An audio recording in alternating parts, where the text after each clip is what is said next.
코로나19 확산으로 국가적 재난 상황을 맞이한 요즘 일상에는 많은 변화가 생겼습니다.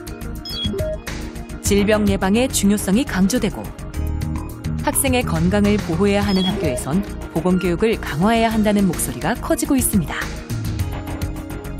학교보건법 개정으로 2009년부터 정규 과목이 된 보건. 이에 따라 학교에서는 흡연 및 음주, 성교육을 포함한 약물 오남용 예방교육을 의무적으로 실시해야 하는데요. 안전하고 건강한 학교 환경에서 자라야 할 우리 아이들. 과연 제대로 된 보건교육을 받고 있을까요? 미래교육 플러스에서 현재 보건교육의 실태와 앞으로의 방향에 대해 논의해봅니다. 안녕하십니까. EBS 미래교육 플러스 신종호입니다.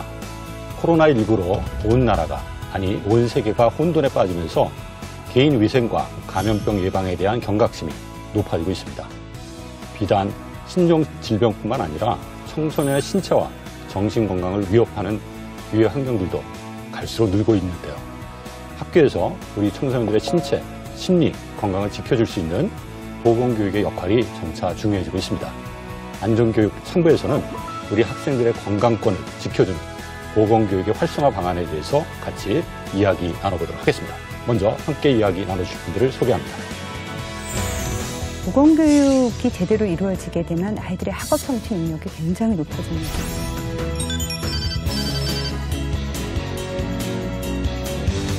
학생들 스스로가 자기 건강관리 능력을 함양시키는 데 건강한 사회를 만드는 것이 보건교육의 중요한 흐름입니다.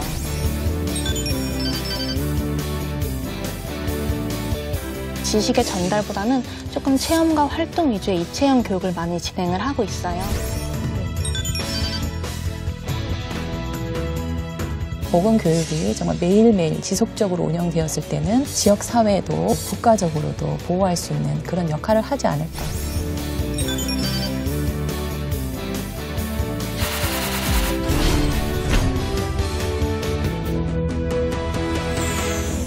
최정은 코로나19 겪으면서 많은 좀 사회 변화를 느끼는데 저는 뭐 의료진들의 헌신적인 노력, 그 다음에 사회적 거리두기와 관련해서 우리 국민들의 적극 참여 이런 걸 보면서 시민의식에 있어서는 우리가 선진국 아닌가 이런 생각을 좀 해봤어요. 빨리 종식됐으면 하는 바람을 갖고 있는데 어떻게 좀 보시나요? 일단 뭐 그런 어떤 사회적인 어떤 그런 모습 말고 제 개인적으로 제가 태어나서 이렇게 손을 잘 닦아본 적이 있었나. 그렇죠.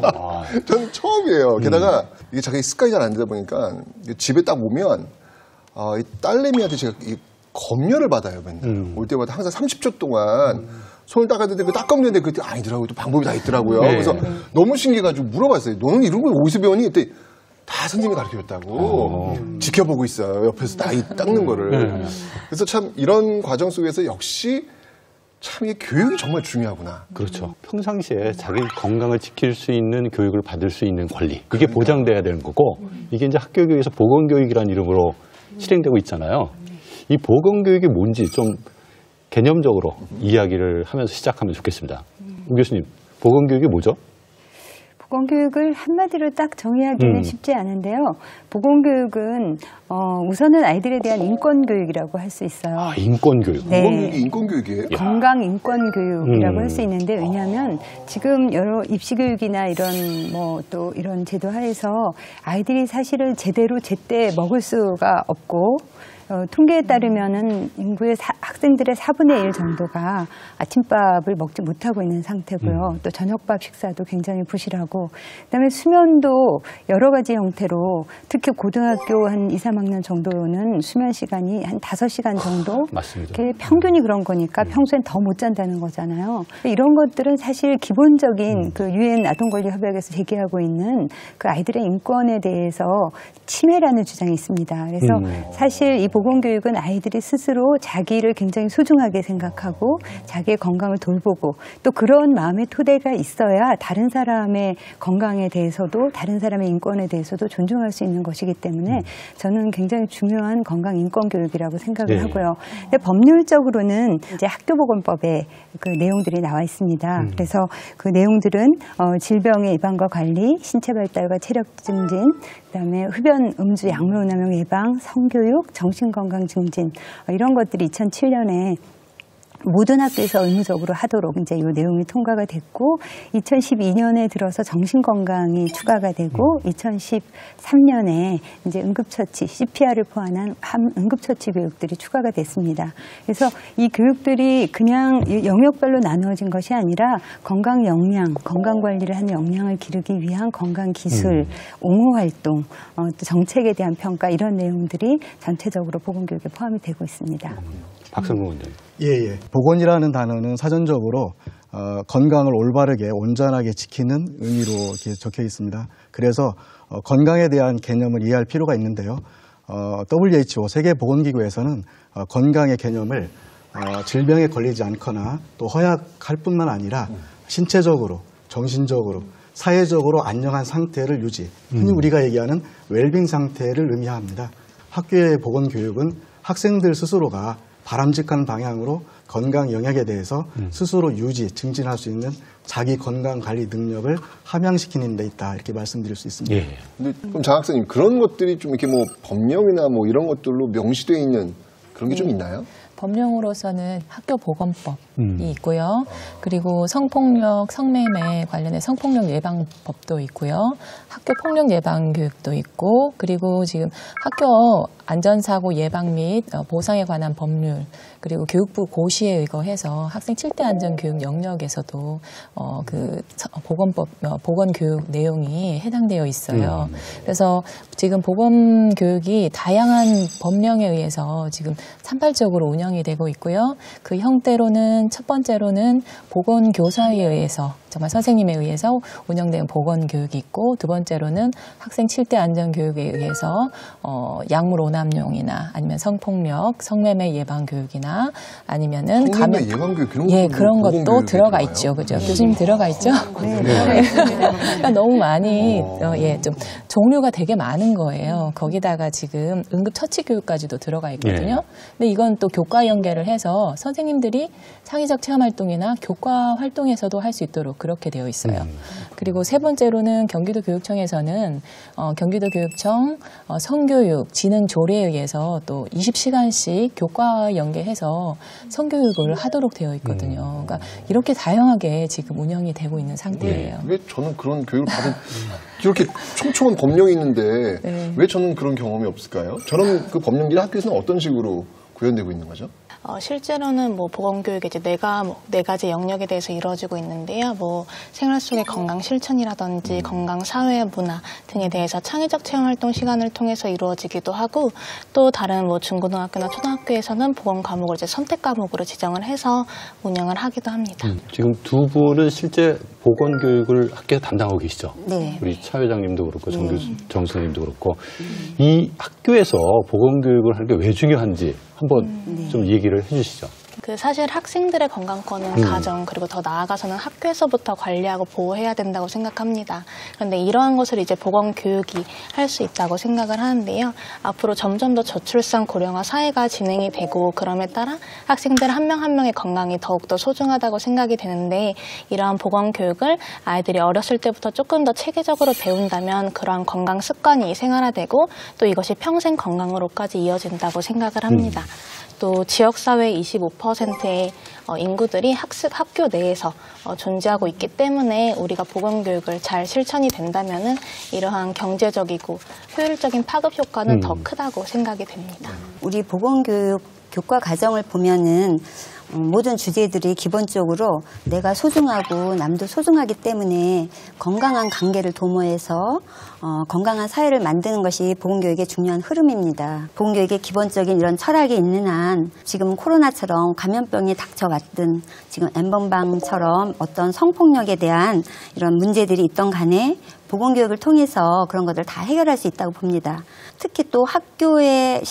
학년기 때 보건교육이 중요한 것은 성인들보다도 보건교육에 대한 올바른 지식이라든지 태도, 습관 같은 것들이 잘 형성될 수 있는 시기이기 때문에 어렸을 때부터 보건교육은 굉장히 중요하다고 봅니다. 제임스 클리어의 아주 작은 습관의 힘이라는 책에서 보시면 정말 작은 습관의 영향으로 매일 1%씩이라도 노력을 했을 경우에 1년 후에는 37배 성장을 해 있다는 그런 연구 결과가 있거든요. 이처럼 보건교육이 정말 매일매일 지속적으로 운영되었을 때는 엄청난 파급력과 그리고 지역사회도 그리고 국가적으로도 보호할 수 있는 그런 역할을 하지 않을까 그런 생각을 하고 있습니다. 네. 지금 말씀하셨는데 저는 학교 다닐 때 학창 시절에 보건교육을 하시는 분은 양호 선생님. 그렇죠. 네. 근데 양호실에 가는 이유는 보건교육을 받으러 가는 건 아니고 아파서 가기도 하지만 쉬러 가는 좀 힐링의 그런 공간으로서 실제 쉬러 가셨어요? 그럼요. 왜냐면 양학교인데 양호실 선생님이 너무 아름다우셔가지고 그때 저뿐만 아니라 제 친구들이 맨날 그랬던 그 기억이 나는데 굉장히 그러다 보니까 먼저 왜곡된 어떤 그런 양호실의 어떤 이미지, 보건교육의 어떤 이미지 이런 것들이 좀 있지 않았나라는 그런 생각이 들어요. 한번 교수님 여쭤보고 싶은 게 이제까지 그 학교 그 보건교육은 어떤 식으로 이루어졌길래 저 같은 이런 불상사가 나온 걸까요? 사실 보건교육에 대해서 왜 그런 생각들이 있었을까 보면 궁금해요. 저희가 이 보건교육의 역사를 살펴보면서 저희도 참 놀랐어요. 왜냐하면 1946년 우리나라가 해방되고 미군정이 이제 우리나라 이 교육과정의 틀을 짤 때 보건을 국어, 영어, 수학만큼의 필수 교과목으로 운영을 한 거예요. 그래요? 네. 보건교육이요? 네. 국어가 가장 수업 시수가 많았고 수학이나 과학이나 이런 과목보다도 훨씬 더 많은 시간으로 보건 과목이 운영이 됐었어요. 위생 때문에. 네. 아마도 이제 전쟁 이후에 위생의 중요성도 있고 이제 미국에서 보건교육을 운영하고 있었기 때문에 그 중요성에 대한 인식이 있어서 아마 그렇지 않을까 생각을 하는데 근데 이게 이제 1963년에 그때 당시 좀 먹고 살기 힘들었잖아요. 그러니까 아마 보건이나 복지나 이런 거보다는 경제개발, 그다음에 뭐 이렇게 군대 강화 뭐 이런 것들을 염두에 두면서 교령 과목과 도덕 과목을 도입을 하게 돼요. 그러면서 보건을 폐지한 거예요. 과목에서 폐지하고 체육의 일부 영역이나 이런 것들을 포함을 시키게 되면서 그때부터 어떻게 사람들은 생각하냐 하면 보건은 교과로 배우는 게 아니야. 그냥 적당히 하는 거야. 이렇게 된 거예요. 그러다 보니까 체육 선생님들이 사실 양성 과정에서 보건에 대한 전문성을 충분히 훈련받는 건 아니거든요. 일부 노력하시는 분이 있다 해도. 그러니까 안에 내용은 있지만 깊이 가르치기 어렵고 그래서 이제 문제가 계속 됐는데 그 이후에 계속 사회적으로 뭐 아이들의 10대 임신 뭐 그다음에 또 여러 가지 약물 뭐 건강 뭐 이런 문제들 식습관 이런 게 계속 문제가 되면서 이 보건 교육을 해야 한다. 이런 움직임이 이제 사회적으로 커진 거예요. 한번 보시면 저기 교과서 그림도 있고요. 저게 옛날 교과서. 네, 교과서군요. 네. 그래서 많은 분들이 보건은 무슨 교과냐. 보건은 그냥 어느 교과의 한 개 영역이면 되지. 보건이 무슨 전체 교과를 하느냐 했는데 이건 역사를 너무 모르시는 얘기였고 그러네요. 실제로는 오히려 보건이 저렇게 과목으로 저기 보시면 4학년, 5학년, 6학년 다 이렇게 과목들이 있어서 저기에 그 체육의 내용을 포함해서 보건의 내용들이 굉장히 광범위하게 가르쳐졌었다. 네, 그런 역사를 가지고 있습니다. 그렇구나. 선생님 좀 더 이렇게 또 역사 좀 한번 연도별로 한번 살펴볼까 하면 네. 1951년도에는 흔히 이제 신체 검사, 체력 검증이라든지 이런 부분에 이제 주안점을 두고 오다가 기억나네요, 저도. 맞습니다. 그래서 1967년에는 현재 학교보건의 체계를 갖춘 학교보건법이 독립된 법률로 제정이 되었습니다. 그 이후에 신체 검사 측면에서 이제 건강검사라는 용어로 2005년도에 바뀌게 되고요. 특히 신체 검사에서 건강 검사가 중요하다. 또 정신건강 부분. 이제 2012년에는 정신건강 분야가 도입됐습니다. 보건교육이 되게 역사를 갖고 있는 학교 교육의 한 유형이다라는 걸 알게 됐는데 처음 알았어요. 저는. 그렇습니까? 지금 현재 어떻게 운영되고 있는지 더 궁금해지거든요. 정혜진 선생님 학교 수업을 하시니까 학교에서 실제 보건교육 어떻게 실시하고 있어요? 먼저 보건교과 이제 건강자원과 문화, 생활 속의 건강 실천, 안전과 응급처치 등에 대해서 좀 고루 다루도록 창의적 체험활동 시간을 통해서 아이들에게 교육을 진행을 하고 있고요. 사실 보건 과목이 여타 다른 과목에 비해서 지식의 습득보다는 그것을 어떻게 생활화하고 습관화하는지 그 기능과 가치, 태도적인 측면이 중요하다고 생각이 돼요. 그래서 지식의 전달보다는 조금 체험과 활동 위주의 입체형 교육을 많이 진행을 하고 있어요. 저희 학교 같은 경우에 이제 안전체험관이 구축이 돼서 이제 그쪽에서 심폐소생술 인형 등을 활용을 해서 이제 아이들끼리 역할극을 해보기도 하고요. 뭐 자연재난, 사회재난과 같은 안전교육에 대해서는 VR 체험 등을 직접 좀 해서 아이들이 이런 생활 속의 위험인자가 무엇이 있는지 그리고 건강 수칙을 조금 몸소 익히는데 힘쓰는데 좀 포커스를 두고 있습니다. 그게 있어요? 네, 그 체험 궁금하시죠? 저희가 가서 실제 어떤 시설을 갖추고 어떻게 교육을 하고 있는지 취재를 좀 해봤습니다. 같이 보시면서 이야기를 나누시죠. 학교에 뭐 다 있어. 신기하네. 개학 전 서울특별시 노원구에 위치한 상명중학교에 찾아가 봤습니다. 수업이 시작되자 거울을 들고 자신의 치아를 유심히 관찰하는데요. 깨끗해. 저 뭐 하는 거죠? 치에 치석이나 치태가 있는지 먼저 확인을 하고 있는 과정입니다. 생뚱맞게 이를 확인하더니 이번엔 세상에 저게 뭘까요? 이를 온통 새빨갛게 칠하고 있는 학생들. 학생들은 왜 드라큘러처럼 변신하고 있는 걸까요? 치아를 빨갛게 물들이고 화장실에 도착해 깨끗하게 양치질을 하는데요. 이에 열심히 발랐던 빨간 액체들을 남김없이 씻어내고 있습니다. 양치를 마치고 교실로 다시 돌아온 학생들. 한 기기 앞에 앉아 양치가 잘 되었는지 본인의 치아를 점검해보는 것 같은데요. 선생님, 지금 거울로 확인한 게 뭐예요? 지금 남아있는지 확인을 했는데 열심히 해도 이빨 사이에 조금 핑크빛이 보여요. 기기의 정체는 다름 아닌 구강검사기. 저기 나왔네 진짜. 보니까. 여기 보이는 남은 빨간 착색제는 충치, 치태, 치석 등 치아 상태가 안 좋은 부분이라고 합니다. 코로나19로 감염병 예방 그리고 더 나아가선 질병 예방과 개인 위생이 점점 더 중요해지고 있는데요. 개인 위생의 하나로서 구강 위생을 아이들이 좀 실천하고 본인의 신체 면역력을 키우도록 하고 있습니다. 개인 위생의 중요성이 강조되고 있는 지금 신체 면역력을 높이기 위한 구강 위생에 대해 배워보는 시간이었습니다. 네, 안녕하세요 여러분 반갑습니다. 치과 의사 선생님과 올바른 양치질을 배워볼까요? 45도 각도 위로 올린 다음에 진동을 살짝 주고 내리고 45도 각도 다음에 진동을 살짝 주고 내리고 마모가 되기 때문에 좌우로 닦는 것보다는 위아래로 닦는 게 중요합니다. 입천장이랑 혀도 같이 양치를 해야 되거든요. 아침 식사를 하기 전보다 잠자기 전 양치를 하는 것이 중요하다. O일까 X일까? 손 들어주세요. 잠자기 전에 양치하는 거? 구강 위생 교육이 끝나자 올바른 양치질에 대한 퀴즈가 이어지는데요. 양치는 그래도 하루에 안 하더라도 자기 전에 꼭 하시라고 그래가지고 잠자기 전에 그 세균을 조금이라도 없애고 잠을 자는 게 좋지 않나. 아주 정확한 답변이에요. 잘 때는 침이 나오지 않고 혀도 가만히 있고 이렇게 되니까 그 세균이 번성하기 더 좋은 환경이 되기 때문에 하루에 꼭 한 번은 해야 된다면 꼭 자기 전에 하시는 게 좋아요. 평소에 잘 하는 줄 알았는데 제가 이제 미흡하다는 걸 알게 되었고 의사 선생님 말씀대로 이제 잘 해야겠다고 생각이 들었어요. 구강 위생 수업이 끝난 교실. 학생들은 이번 코로나19 사태를 겪으며 감염 예방의 중요성을 크게 느끼게 됐다는데요. 이번에 알게 된 지식을 머리로만 남기지 않고 직접 책으로 제작해 가족과 친구, 우리 모두를 보호하기로 다짐했습니다.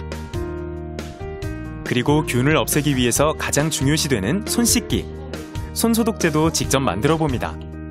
첫 번째, 투명 비커에 물 15cc와 알코올 35cc를 넣고 두 번째, 글리세린 0.5cc와 천연 식물성 오일 0.5cc를 넣어 섞으면 완성! 아, 냄새 좋다. 직접 소독제를 만드는 건가요? 네, 요즘 손소독제 품귀 현상이 너무 심하니까 아이들이 좀 직접 만들어보고 캠페인 활동을 하라는 취지에서. 딸내미가 어딘가에서 소독제를 이만큼 들고 왔는데 지가 만들었다는데 저런 거였구나 지금. 손 씻기 단계도 하나하나 놓쳐선 안 되겠죠. 3단계, 손 딱지를 끼고 문질러주세요. 나의 건강만을 지키는 것이 아니라 나아가 지역사회의 질병 예방과 생활위생의 중요성을 알리기로 결심한 학생들. 저는 앞으로 제 주변 지인들이 이런 정확한 지식들을 알고 감염되지 않고 이렇게 건강하게 살도록 만드는 게 제 목표입니다. 보건위생 수업을 통해서 평상시에 있던 잘못된 습관들을 좀 고칠 수 있는 계기가 될 수 있었으면 좋겠습니다. 아이들이 이런 수업을 열심히 듣고 또 나아가서 친구들에게 그리고 가족에게까지 영향을 미친다면 전체 지역 사회 내에서도 감염병을 예방하고 또 질병 예방하는 데 큰 영향, 좋은 영향을 미치리라 생각이 됩니다. 우리 다 같이 코로나 예방해요.